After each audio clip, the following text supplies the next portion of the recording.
আরে আরে তোমরা আমাকে কোথায় নিয়ে যাচ্ছ? আরে তোমার পিসের জায়গা তো আমাদের বস তিয়ানে, এবার যদি এখানে বসে তাহলে বাইরে ফেলে দিব। এরপরে তো বাইরে গিয়ে দেখি তিয়ান একটি বিল্লিকে চুমু দিচ্ছে, তখনই আমি একটা ছবি তুলে নেই। আরে আজকে তো আমি বাংলা বই নিয়ে আসতেই ভুলে গেছি। তিয়ান আমাকে বাংলা বইটা দিয়ে দাও। কি বলতেছো? আচ্ছা তাহলে এটা তোমার মনে আছে? আরে এটা তুমি কোথায় পেলে? প্লিজ এটা তুমি কাউকে দেখিও না। তুমি যদি আমার কথা না শুনো তাহলে সবাইকে কিন্তু এটা দেখিয়ে দিব।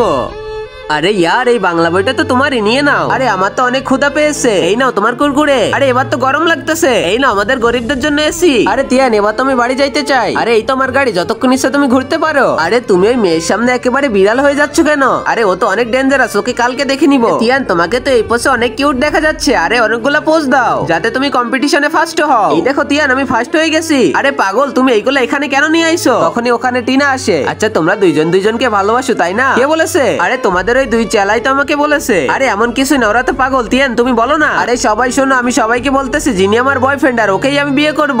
আর আগে মহান আল্লাহকে তুমি ভালোবাসলে লাইক এন্ড সাবস্ক্রাইব করে দাও। আর পার্ট 2 দেখতে চাইলে অবশ্যই কমেন্টে পার্ট 2 লিখো।